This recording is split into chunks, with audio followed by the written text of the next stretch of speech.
Olá a todos, eu sou Júnia Caetano, bem-vindos ao meu canal Rota do Céu. Hoje eu vou apresentar aqui algo especial.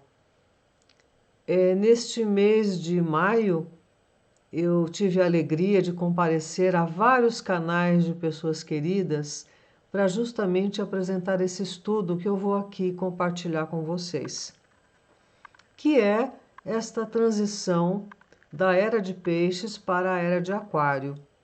Nós já estamos pelo balanço da carruagem com um dos pés na era aquariana. E eu vou aqui compartilhar com vocês alguns questionamentos pertinentes a esse novo reset da humanidade, que já vivenciou vários, mas este é muito peculiar, porque estamos saindo do sapiens sapiens para o transhumano. E ao que parece, a humanidade está sendo excluída desse processo. E de uma maneira muito sofrível, né? Enfim, então as coisas não acontecem da noite para o dia.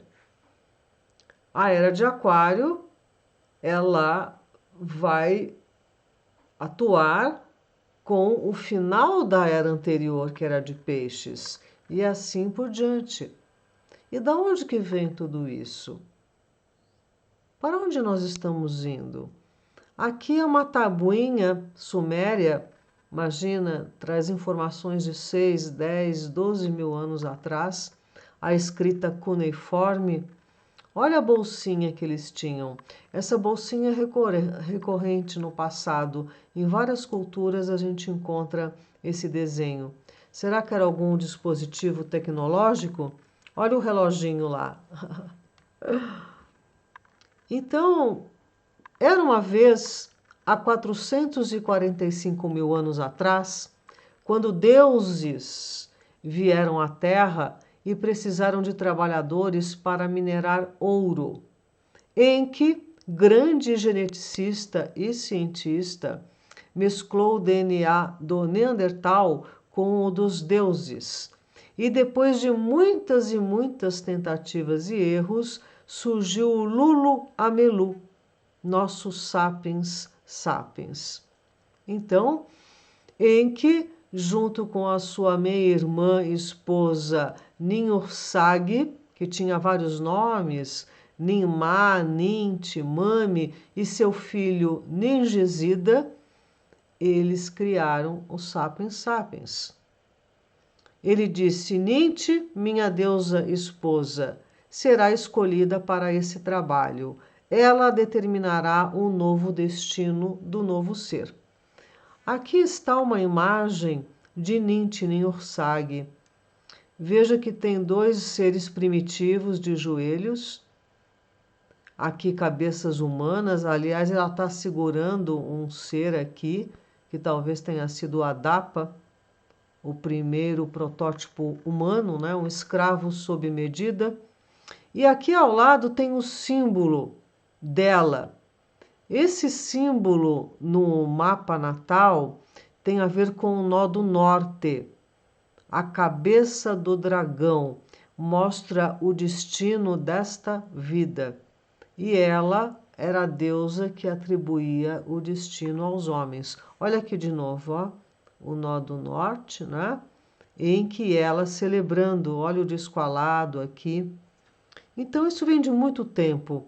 E nessas tentativas e erros, olha aqui que interessante, esse obelisco negro de Salmanazer mostra híbridos, cabeças humanas e corpo de animal sendo conduzidos por coleira de homens muito altos, mais altos que um elefante. Olha aqui também, metade humano, metade animal com cascos. Olha aqui outra imagem, né? A cabeça humana, uma coisa híbrida. Aqui também, veja, desculpe, metade ave, metade humana. Então, as quimeras, os centauros, os Mu, que é o mesmo que Janus, era um homem de duas faces, sabe? Tanto é que janeiro é em homenagem a Janus, porque uma face dele ainda olhava para o ano que estava terminando e uma nova face, e a outra face para o ano que estava começando, né? Então, a cabra Pan, o Anis, que era um ser que parecia um peixe, o que foi, isso é o que há de ser. E o que se fez, isso se fará. De modo que nada há de novo debaixo do sol, já dizia Eclesiastes. Hoje nós estamos fazendo tudo isso, né? Os clones. Por exemplo, já não é preciso para criar um embrião de óvulo e esperma. Isso já está sendo feito através de célula-tronco. Então, nada há de novo sob o sol. Vejam aqui da onde veio tudo isso, lá da Suméria, que é o atual Iraque. E lá na Suméria, que é entre os rios Tigre e Eufrates, primeiro eles fundaram Nippur, que se chamava Morada da Passagem. Tinha a ver com o clã do deus Enlil. Era o centro científico e religioso da Suméria. Era a ligação céu-terra. E mais acima, a Babilônia, que era do deus Marduk, filho de Enki, o geneticista, o cientista. Então, olha aqui a Babilônia. Babilônia quer dizer portal dos deuses. Olha aqui o portal de Ishtar, da Inanna Ishtar. Aqui é o Zigurate. Desse Zigurate, eles viam esses deuses indo e voltando com seus pássaros divinos, de repente suas naves. E ali só podiam ir os escolhidos, sacerdotes, astrônomos, astrólogos para ler o céu. Ali era um circuito fechado, né? Caldeia era o nome usado pelos gregos para denominar a Babilônia, e os caldeus conhecidos como astrólogos. Então, os sumérios, eles aprenderam com aqueles de quem veio a Terra. A matemática, a música, a linguagem, a astronomia, a astrologia, que foi separada por bula papal na Idade Média. Antes era uma coisa só, como química e alquimia, né? Medicina, leis. E eles tinham um conceito de sorte e destino. Você podia jogar com a sorte, mas o destino era inexorável, até mesmo para esses deuses. Olha aqui os astrólogos, sacerdotes, astrônomos em cima do zigurate, né, fazendo a leitura do céu.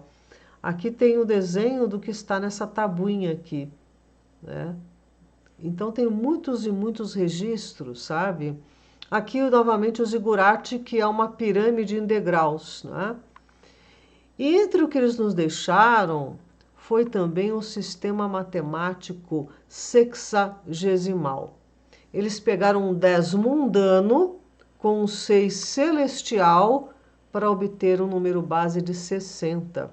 E aí possibilitou a divisão em fração, a multiplicação em milhões. E veja que o nosso tempo é 12:60. 1 hora 60 segundos, 1 minuto 60 segundos, 1 hora 60 minutos, 12 horas do dia, 12 horas da noite, e assim vai. Então, o 12 teve muita importância na nossa civilização. Veja, eles contavam 3 tempos: o celeste, o terrestre e o divino. O tempo celeste é esse das eras zodiacais, dessa era que estamos saindo agora de peixes, indo para aquário. Então, cada era equivale a um mês. E de 2160 anos, olha que coisa. O grande ano é toda a precessão dos equinócios, 25.920 anos. Nós temos o nosso tempo terrestre, que é um ano de 365 dias, e o tempo deles divino, que um ano equivale a 3.600 anos para eles. Por isso que eles pareciam sempre jovens, imortais. Eles morriam também, só que eles viviam muito. Houve uma época que a humanidade viveu muito também, não é?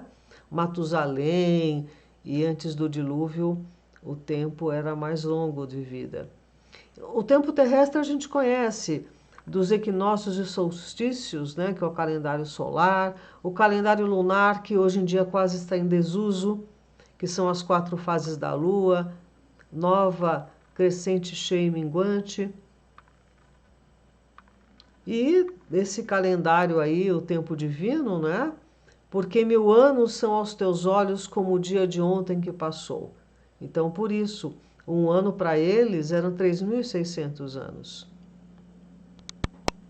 E o tempo celeste, que é das eras. Eles trocavam de poder de bastão conforme a era zodiacal correspondente àquele deus, né? Aquele clã. Então, vejam aqui. O zodíaco é de Áries para Touro, de Touro para Gêmeos e assim por diante. Só que o relógio das eras anda para trás. Por quê? Estamos aqui terminando a era de Peixes. Era para a gente ir para Áries, só que não. A gente está indo para Aquário e assim por diante.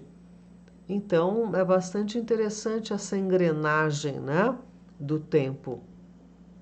Isaac Newton, que era um grande estudioso, de coisas ocultas e de astrologia também, ele ficava intrigado com essa passagem de Daniel. Os santos serão entregues nas mãos dele por um tempo, tempos e meio tempo. E ele, para decifrar isso, usou esse tempo zodiacal, das eras, e que os fins dos tempos não seriam antes de 2060 e nem depois de 2370. Pois então, a questão do 12, que é muito importante, né? Por que tem 12 signos dos zodíacos e muitas coisas com esse número? Havia uma árvore da vida que produzia 12 frutos. Olha que árvore da vida. Esses deuses diante dela, as suas bolsinhas, eles estão aqui, ó, segurando a pinha. A pinha tem a ver com a pineal, né? Que é o órgão do intelecto supremo, que produz melatonina, que produz o sono, e no sono a gente sonha e aí entra em contato com o eu superior, né? Olha que Enki Ninhursag diante da árvore da vida, a serpente, que é o símbolo de Enki, que é também da medicina e do DNA. Então, para os sumérios, o 12 era um número básico, aplicado a qualquer assunto celestial que afetasse a ligação céu-terra, que eles chamavam de Dur-Anki. E esse número se destacou em muitas coisas na história da humanidade. Além do tempo 1260, os 12 signos. As 12 tribos de Israel, da linhagem de Isaac, os 12 príncipes da Arábia, da linhagem de Ismael, ambos filhos de Abraão, os 12 apóstolos de Jesus, nessa época pisciana, dos primórdios lá da época de Jesus, aconteceram muitos milagres de concepção. João Batista nasceu 6 meses antes de Cristo. Isabel e Zacarias eram idosos. Isabel era prima de Maria. 6 meses depois, Maria Imaculada concebe Jesus. Isaac, filho de Sara e Abraão, ela já era idosa, não tinha mais o fluxo menstrual. E Abraão foi ter o seu primeiro filho, o Ismael, com a escrava. Ele já tinha mais de 70 anos. Samuel, filho de Ana e Elcana, também idosos. José e Benjamim. Raquel demorou anos e anos e anos para ter filhos de Jacó. Então veja, as 3 religiões, né, o judaísmo, o cristianismo e o islamismo, vêm de um único patriarca, que é Abraão. E Abraão era filho de Terá. Terá era um pronunciador de oráculos. Ele servia à casa de Nanarsim, o deus da lua. Olha aqui Nanarsim. De Ur dos caldeus. Lembra que caldeus tem a ver com quem lê as estrelas? Abraão e seu pai vêm desta casta de sacerdotes. E então veja, a era cristã, que é essa que a gente já está saindo, né, tirando os pés dela, corresponde a esse deus Enki e a de Aquário também. Então, foi a época das cruzadas, da Santa Inquisição, do domínio da Igreja Católica Romana. Então, os símbolos dos cristãos eram peixes, olha só. E pescadores de alma, multiplicação dos peixes, lava-pés, peixes rege os pés na anatomia. Jonas foi engolido por uma baleia, né? Então, tem muito a ver com essa era cristã, o cristianismo. Olha aqui os sacerdotes peixes, olha aqui o Papa. Então, não só as vestes, mas a liturgia tem muito a ver com isso. E agora? A gente está saindo da era pisciana e ingressando para a era aquariana. Não tem exatamente um bate-momento, não. Por quê? Por conta dessa precessão dos equinócios, as coisas não são tão precisas como eram há milênios e milênios e milênios atrás. Então, a gente está saindo do que eles fizeram lá no Bitchint, que era o laboratório de Enki, chamado de casa onde o vento da vida é assoprado, para o pessoal estar trabalhando em laboratório para a mudança e transição do Sapiens Sapiens, Lulu a Melu, para o transhumano. E a gente precisa estar vendo como é que está indo o rumo dessa prosa. Olha que nem Mami, nem Ursag segurando a Dapa, o primeiro protótipo humano, o escravo sob medida. Então, é bom não se perder de vista que a era de Aquário está num eixo com Leão. Não tem 12 signos despencados. A era anterior, Peixes, Virgem. Então, os assuntos desses dois temas, dessas duas programações, desses dois arquétipos para a humanidade, estarão em polaridade, como sempre estiveram. Agora, o conciliar os opostos, que é a grande sabedoria, a grande prova. Porque pode pender muito para Aquário, sufocando Leão e vice-versa. Então, veja, não é suave uma era regida por Urano e corrigida por Saturno, porque antes de Urano ser descoberto, Saturno regia Aquário. E na astrologia clássica, muitos não consideram os planetas transsaturninos, vão até Saturno. Então não é uma era fofa, ao contrário.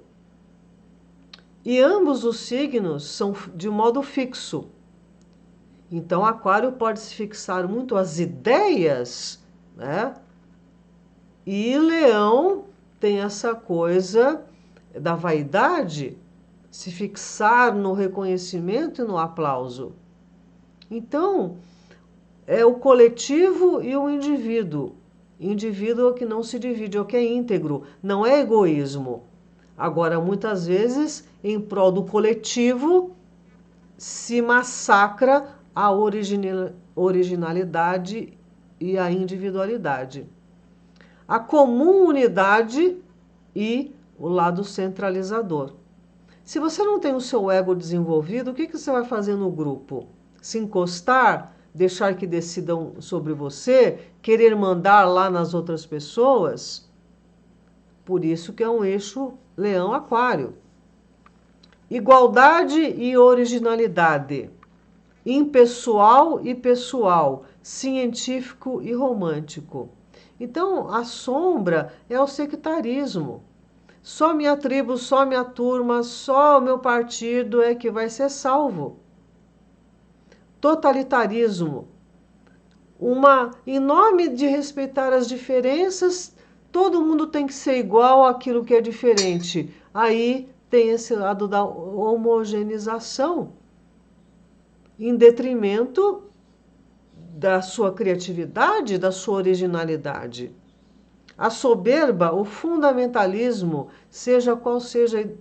qual for a ideologia, qual for a religião, é uma coisa horrorosa isso. Você quer impor o que você acredita ao outro? Prepotência, valores éticos sendo desconstruídos, as ideologias de tudo quanto é tipo, né? E a antipatia. Antipatia é a contra-afeição. E Aquário tem um sistema de defesa que, lógico, tudo tem os dois lados, né? Que ele consegue gelar, ele consegue ser indiferente. É o lado de Saturno, sabe? Agora, nós como coletivo, nessa era aquariana, era interessante a gente estar polarizado na fraternidade, né? Na igualdade, na liberdade. Só que nós estamos nos polarizando na sombra.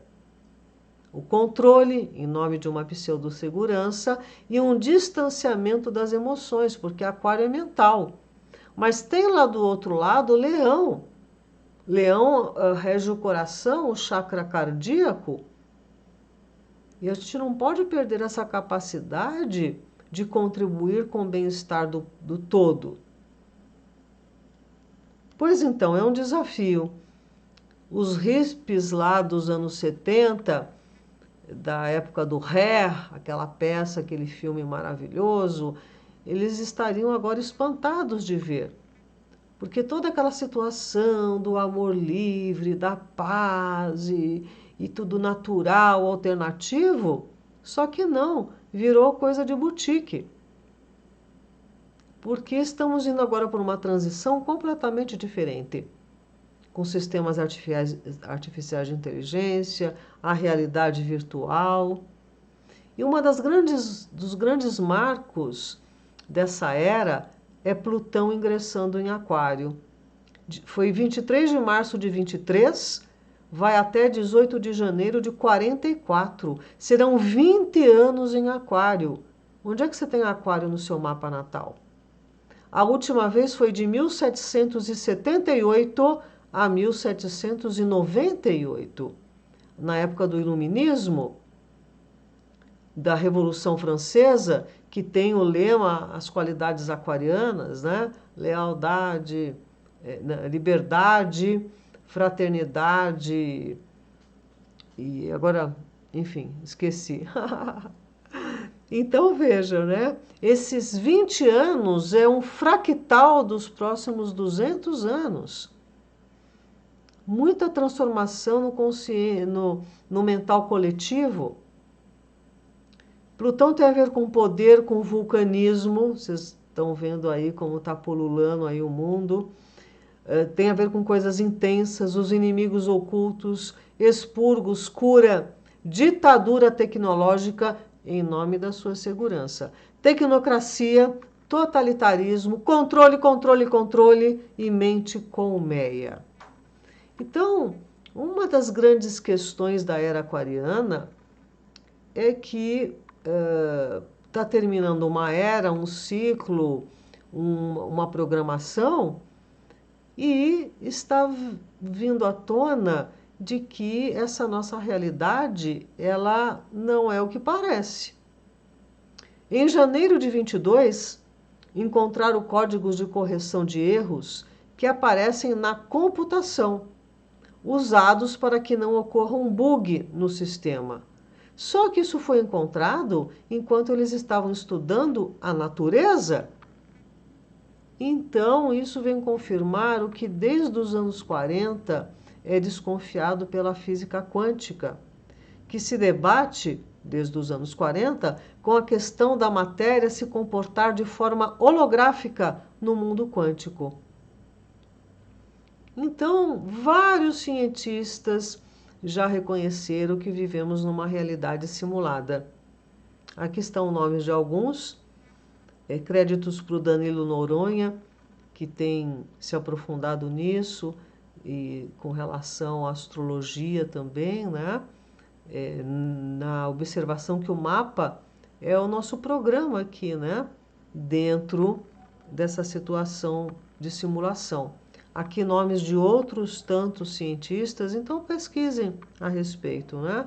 Ah, mas como que pode ser isso? Se eu sinto, se eu tenho emoções, se eu tenho paladar, se eu tenho uma série de coisas. É uma programação para você perceber as coisas através disso. Olha aqui, o espectro visível que a gente percebe é esse canalzinho estreitinho aqui, tá vendo? A gente não vê para cá raios gama, raios X, ultravioleta, nem para lá infravermelho, ondas de rádio, e tudo isso está acontecendo. E além do que, neste estreito campo de luz visível, eles ainda nos manipulam sobremaneira, mexendo com a nossa percepção das coisas através da mídia, da frequência de som, com as músicas, isso e aquilo. Então, veja, e agora mais ainda, porque com esses óculos de realidade aumentada, não é para nos permitir a perceber a simulação que estamos inseridos, é para nos colocarmos em outra simulação, dentro de uma simulação. Domos de simulação dentro de outros domos. E essas questões vêm de muito tempo. Olha aqui, esse Deus sentado num trono, né? Mas totalmente como se estivesse num portal. Né? Olha aqui as frequências. Aqui é outro, diante da árvore da vida. Parece um dispositivo também. Olha o reloginho, olha a bolsinha. Aqui outro, levitando, olha que portais, 2 guardiões, também com as bolsinhas, o disco alado. E aqui é Inanna Ishtar. Tem um texto dela que chama Descida de Inanna ao Inferno, né? E olha aqui, 2 guardiões e ela chegando em outra dimensão. Dimensão não é um lugar, é uma frequência. E por questões disso, eles já têm uma consciência que isso aqui é simulado, mas quem é que opera esse simulador? Como é que faz para sair dessa realidade holográfica? E isso tem sido objeto de estudo de muitos cientistas. Veja, há poucos meses lá na China, esta estrutura foi inaugurada, ela se chama DURF, Instalação Subterrânea Profunda de Radiação de Fundo Ultrabaixa para Experimentos de Física de Vanguarda. A 2.400 metros de profundidade, onde não entram raios cósmicos de jeito nenhum. Eles estão buscando a matéria escura. Entre outras coisas, eu acho que é ou como sai desse simulador, ou como controlar esse simulador. E o CERN, né?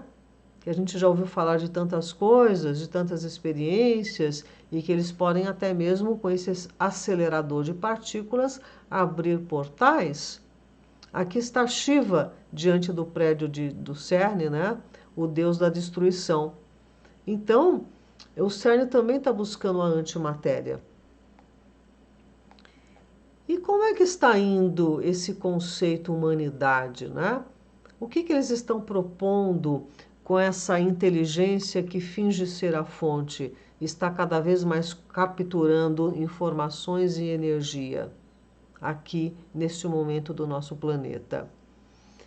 O ex-presidente do Google disse o seguinte: quando eu cito alguns conteúdos e imagens, eu coloco os créditos, né?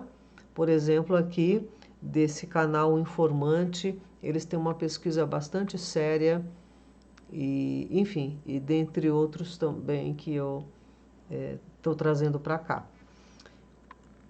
Ele disse o seguinte, esse ex-presidente do Google: o mecanismo de busca perfeito seria a mente de Deus.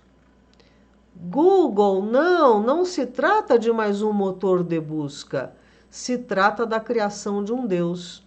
O fundador do Google disse isso em 2006. Nós estamos em 2024. Não, assim, o Google ele ganhou o direito de digitalizar 20 milhões de livros. Não estamos digitalizando todos esses livros para serem lidos por pessoas.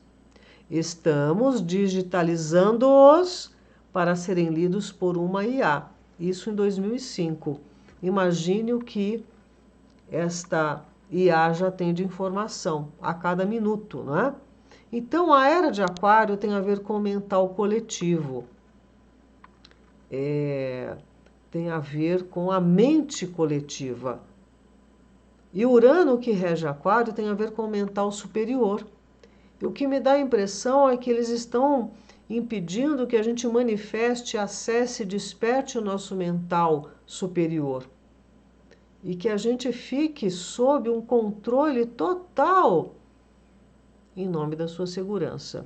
Então, o Dan Brown, que escreveu o Código da Vinci, disse o seguinte: a humanidade não precisa mais de Deus, mas pode desenvolver uma nova forma de consciência coletiva, com a ajuda da inteligência artificial que cumpra uma função de religião. Consciência coletiva substituirá Deus.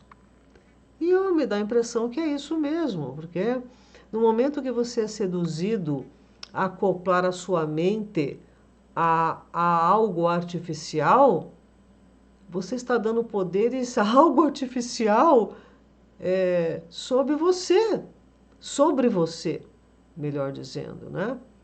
Então vejam, Plutão em Aquário é controle digital. Em nome de inúmeras facilidades, comodidades e avanços, eu não sou contra a tecnologia. Eu sou contra o ser humano ser excluído dessa modernidade, não ser preparado por essa transição e ser sofrível tudo o que está acontecendo.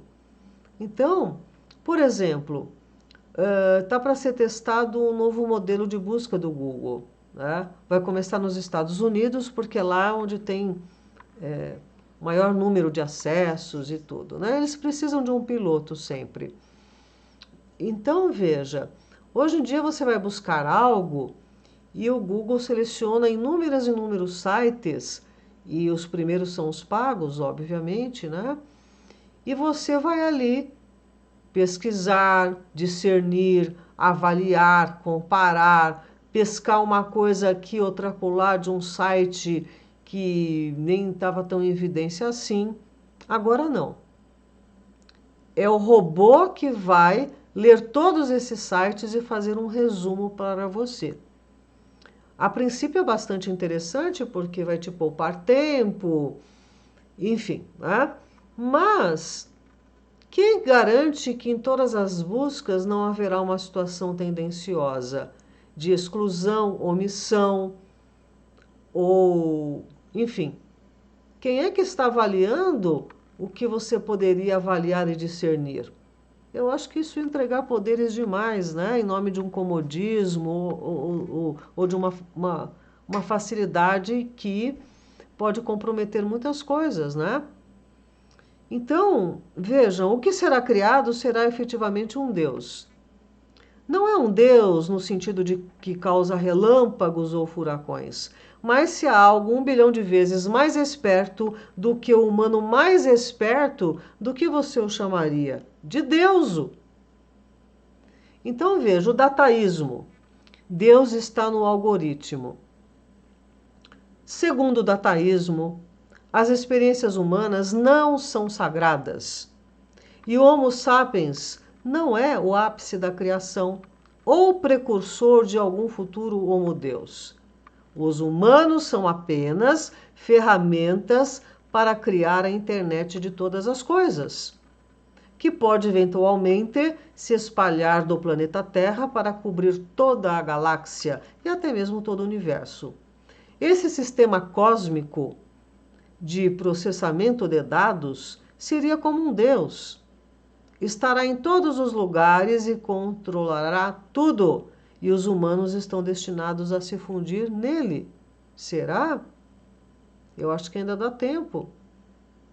O principal conselheiro do Fórum Econômico Mundial, o Harari, declarou em uma entrevista recente que a grande maioria dos 7,5 bilhões de humanos, de pessoas no mundo, simplesmente não é mais necessária, devido aos avanços tecnológicos em inteligência artificial e aprendizado de máquina e bioengenharia. Nós simplesmente não precisamos da grande maioria da população, disse ele, que é historiador, futurista, autor popular e, o mais importante, conselheiro do Klaus Schwab, o fundador do Fórum Econômico Mundial. Ele está para se aposentar, mas não pense que só vão mudar as moscas, sabe? Agora, no século XXI, as pessoas não fazem mais parte da história do futuro, diz Harari. Eles simplesmente não têm papel. A humanidade de 1.0 está sendo descontinuada. Observem. E apenas aqueles humanos dispostos a fazer a transição para a humanidade 2.0 e se juntar às novas experiências de transhumanos serão bem-vindos na sociedade tecnocrática emergente. Não somos mais almas misteriosas. Agora somos animais que podem ser hackeados. É isso. Servimos como ratos de laboratório, energia. Eu coloquei em um dos meus vídeos que algumas pessoas estão se prestando a receber um dinheiro para ficar horas e horas deitadas em imóveis sendo controladas, né? Com uma capa de dispositivos que a sua energia alimenta o Bitcoin, a mineração de Bitcoin. Olha que ponto chegamos. O que a quarta revolução industrial levará é uma fusão de nossa identidade física, digital e biológica, e nossa alma também. Esta que é a grande questão. Então, o que está ocorrendo? Um descontentamento com a realidade. Eles criam um problema, a população reage e eles dão uma solução. E isto está acontecendo em vários níveis. Por exemplo, essa proposta de cidade de 15 minutos. Infelizmente, com aquela questão que aconteceu em Porto Alegre, no Rio Grande do Sul, muitos testes serão implantados, sabe? E em outras partes do mundo também. Então, a cidade de 15 minutos é também uma pseudo-segurança, porque é um controle total. E como essa informatização, essa robotização vai pegar o emprego de muita gente, todos teremos uma cota social. E essa cota social, ela estará ligada à ID, uma identidade digital. E essa ID estará ligada ao Banco Central. Então, tudo estará interligado. Se você não rezar a cartilha de quem está te mantendo com a cota social, você não passa o cartão no supermercado. E o teu carro elétrico não sai da garagem. Por que eles estão investindo numa coisa que está dando tanto problema? Incêndios e tudo isso, né? É uma falácia que não polui. Para fazer uma única bateria, precisa retirar muita coisa de minérios da terra, minérios importantes. E isso à custa de trabalho escravo infantil. E a vida da bateria é curta. E quando descarta ela, tem que descartar o carro inteiro. Então tem cemitérios de carros apodrecendo, sem saber o que fazer com esse descarte. Então é uma mentira. É para haver um controle maior. Né? Não pontuou, o carro não sai, não te leva para lugar nenhum. Então a questão é, você não irá possuir nada, mas será feliz. A falácia da globalização, que é muito lindo, né? A tolerância, vamos conviver com culturas, religiões, todos somos iguais. Não! Todos somos iguais perante aos direitos, mas vamos respeitar as diferenças. E em nome das diferenças está havendo discriminação, desigualdade, separação. Então a globalização vira globalismo, onde é mais fácil a meia dúzia nos controlar cada vez mais. Veja lá na Europa, quando eles fizeram propositalmente o movimento da Primavera Árabe, deslocando inúmeros imigrantes para a Europa. A coisa está um caos lá. Observem, né? Porque é impossível, é impraticável querer misturar e forçar uma barra. E eles manipulam muitas coisas, né? O tempo, isso aqui não é nenhuma novidade, né?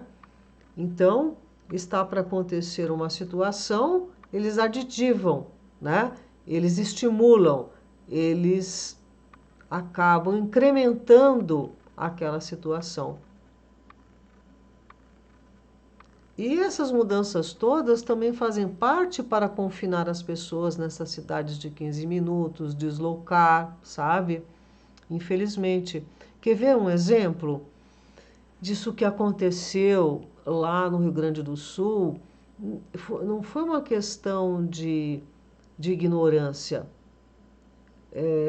No governo Dilma foi pedido um relatório, uma pesquisa que custou milhões para saber a condição do lugar, com questões de enchente, o que precisa ser feito.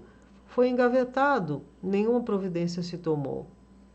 E também, em 2013, nos 100 anos de fundação Rockefeller, eles resolveram premiar algumas cidades resilientes, que seriam cidades que demonstram compromisso dedicado em desenvolver as suas próprias capacidades e se prepararem, resistirem e recuperarem rapidamente de choques e tensões.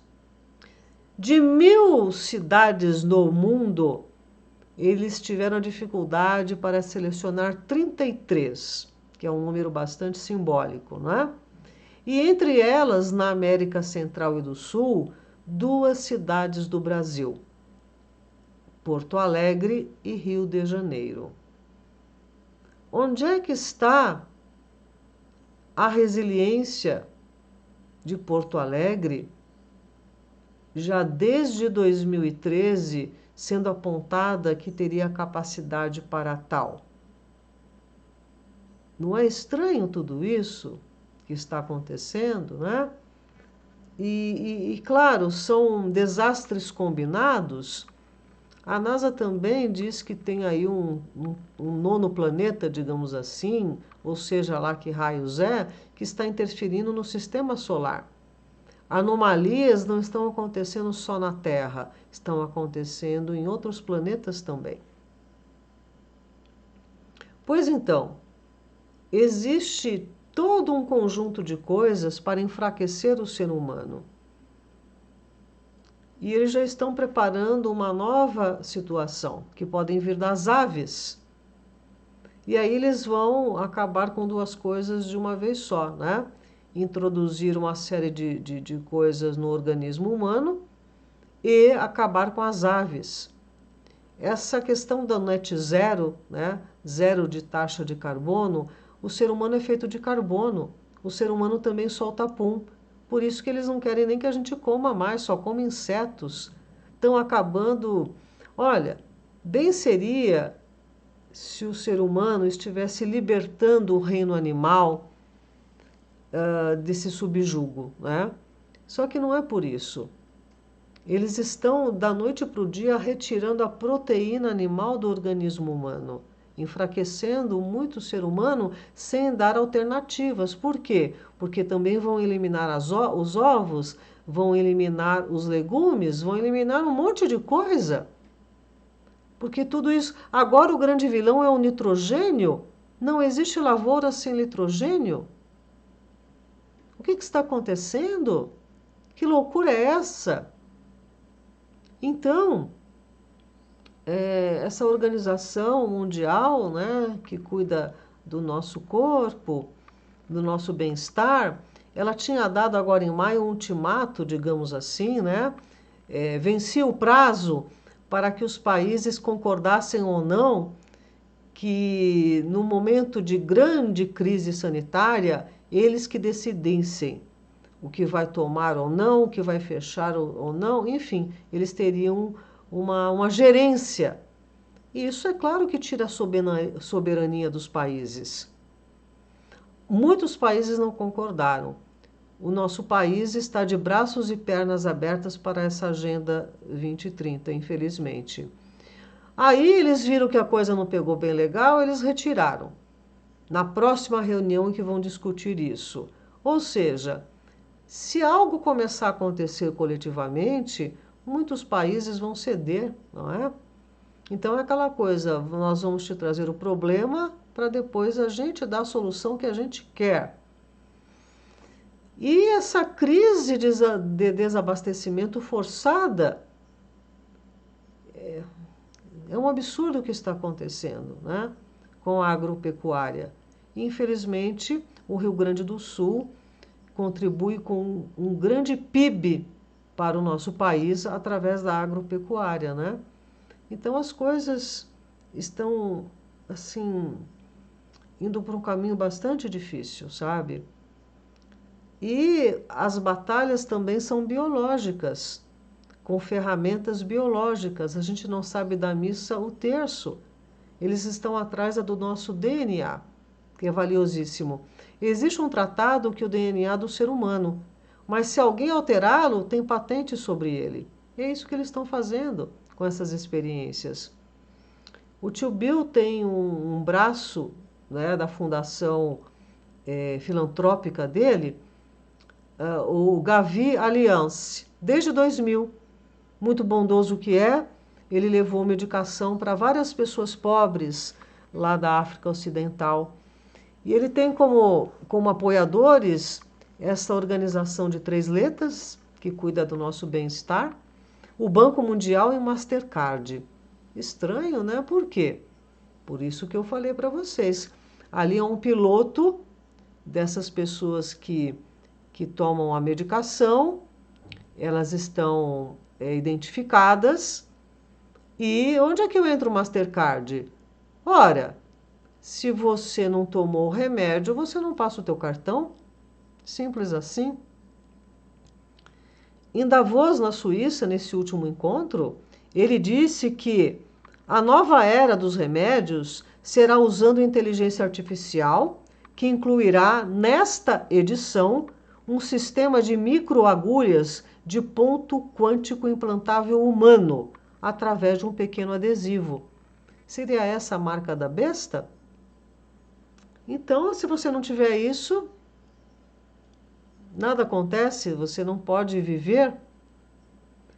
E olha aqui, o Zuckerberg, né, o dono do Meta, né, do Facebook e tudo isso, ele tem uma empresa aí, Atlas das células humanas.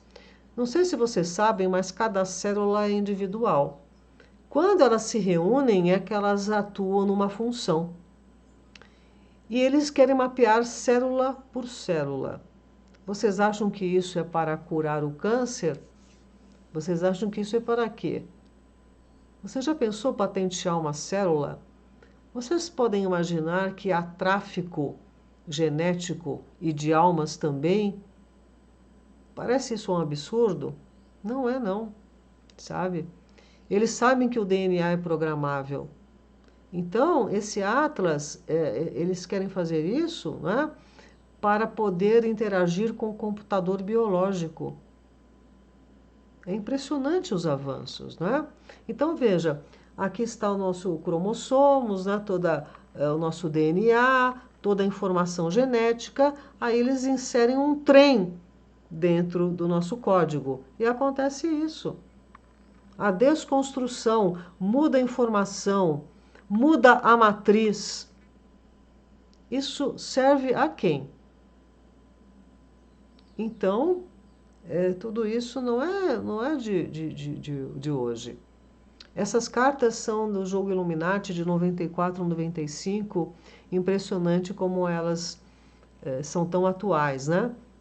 Essa semana passada, o Subcomitê de Segurança Interna dos Estados Unidos levantou uma grande questão, que é o incidente de saúde anômalos.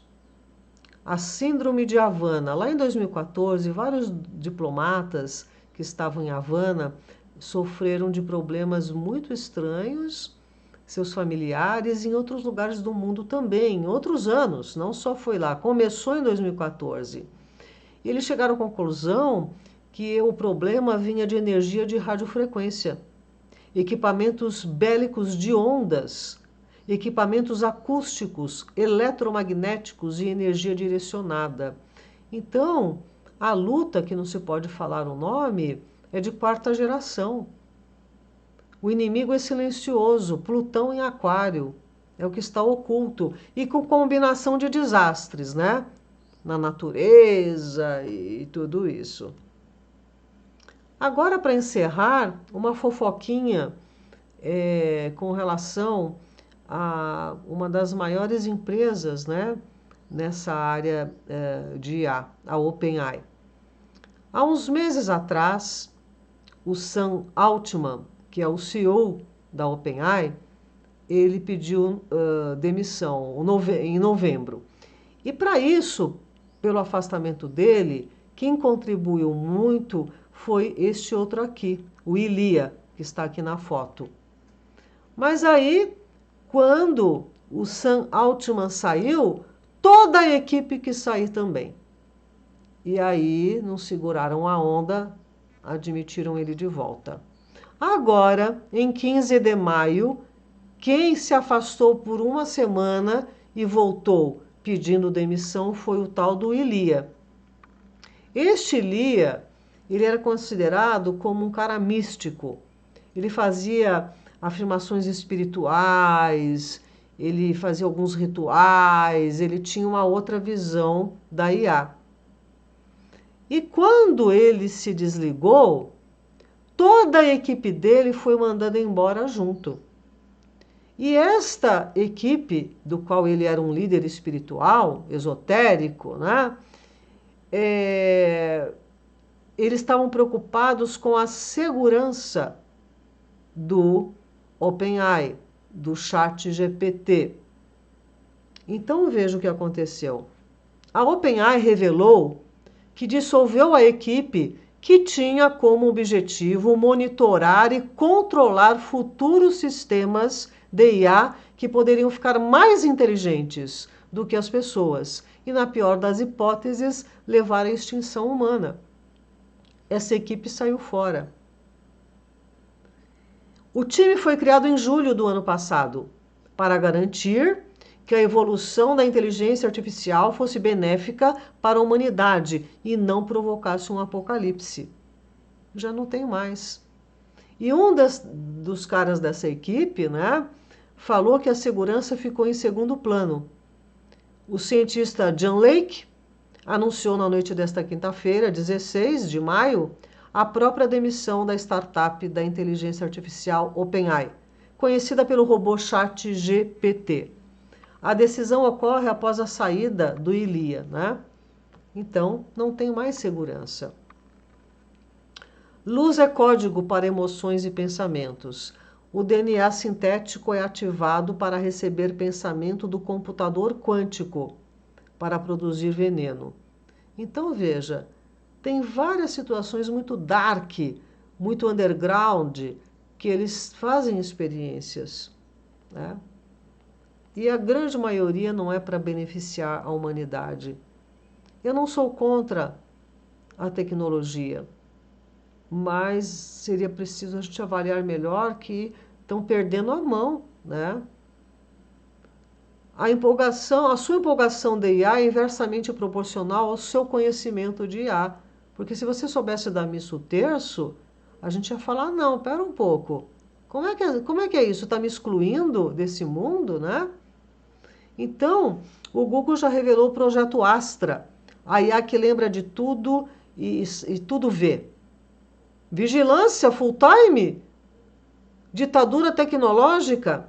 E o site, o chat GPT 4.0, ele evoluiu tanto que parece que você está conversando com uma pessoa. Parece que ela tem sentimento, parece que ela é muito simpática. Só que é tudo fake, é tudo IA. É impressionante. Então, eles estão incorporando agora, né, um dispositivo, na verdade, uma função, melhor dizendo, né, que ela está prestes a ser a principal função. Como assim? Hoje em dia, você lê os seus e-mails e marca suas consultas, desmarca, atende os seus clientes. A IA que vai fazer isso. E eles estão querendo acoplar, né, o iPhone, incorporar ao chat GTP. Então, é controle total. É controle total, geral e restrito, né? Então, que diabos é essa era de Aquário? Será que não poderia ser algo evoluído pela liberdade para que essas máquinas nos servissem e não nos excluíssem? Para que a gente não abrisse mão do pensamento, da alegria, do criativo? Por que a gente está deixando nos conduzir assim? Não pensamos sobre isso, que é algo impressionantemente decisivo para a nossa espécie humana. E eu compreendo que está terminando esse ciclo, era de peixes para era de aquário, está terminando essa fase da experiência e essas hierarquias que estão aqui, que trabalham nesse simulador, nesse laboratório, é como se fosse fim de feira. Alguns estão nos ajudando à libertação, outros não, estão querendo aprisionar nossa alma. Então, a batalha é no plano espiritual, na minha compreensão. E eu fecho aqui com essa passagem do Bravagavita, né? Estava para acontecer a batalha e a Juna estava com seu coração duvidoso, temeroso. Ele estava em confusão, porque na batalha estavam amigos, parentes, irmãos. E aí, vendo a Juna entristecido com os olhos rasos d'água, o Supremo Senhor Krishna disse as seguintes palavras: como foi que essa impotência tomou conta de você? Ela não condiz com quem conhece o valor da vida.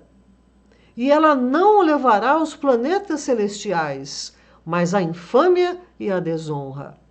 Ó descendente de Kunti, não permita que a fraqueza domine o seu coração. Não é próprio de um guerreiro abandonar a batalha.